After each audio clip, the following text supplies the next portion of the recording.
Assalamu alaikum. So let's start our second part of the video with the example number 3.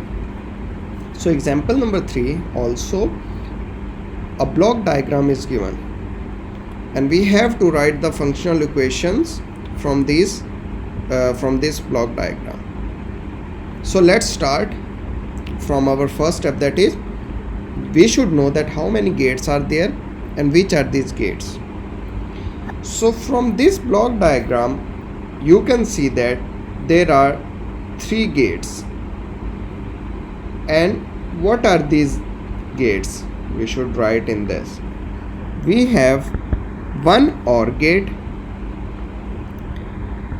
second AND gate, and the third AND gate.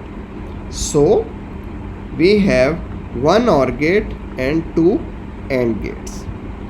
Our OR gate have 2 input, that is A and B, and our AND gate have 2 inputs, that is A and B dash.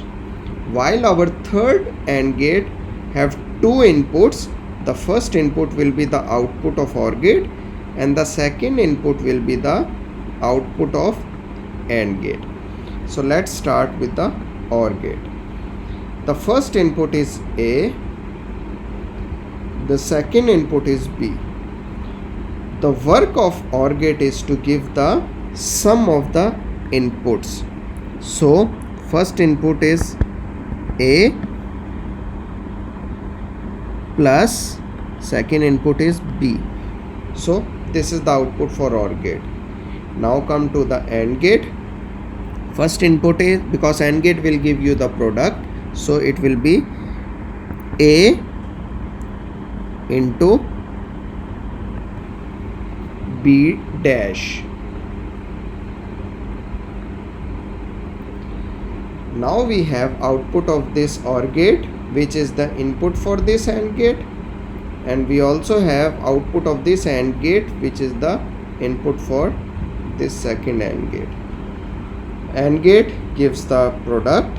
So what is the first input? The first input is A plus B.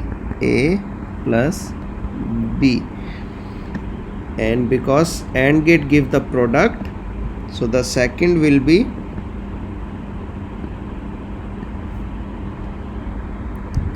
A dot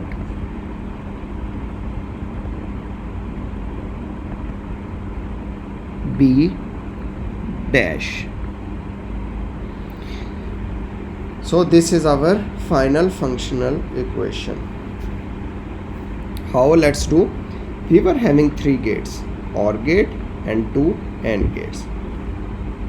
The input of the OR gate was A and B, so the output was A plus B.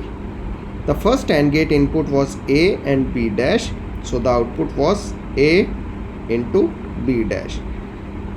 Now the final AND gate was having 2 inputs. The first input was A plus B and the second was A into B dash.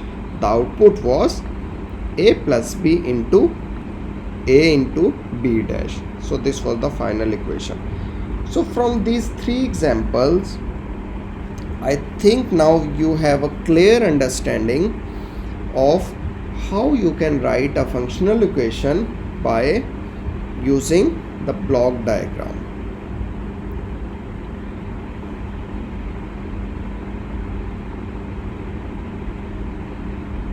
Let's do the final example 4 for this.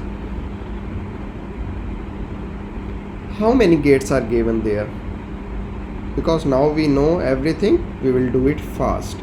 So there are 3 gates. And what are these gates? We will mark it. The first one is OR gate. The second one is also OR gate. But the third one is AND gate. So now we know that we have 3 gates and 2 are OR gates and 1 is AND gate. So let's solve this first OR gate. The input is X and Y. So the output for the first OR gate will be X plus Y. x plus y. The output for second will be x dash plus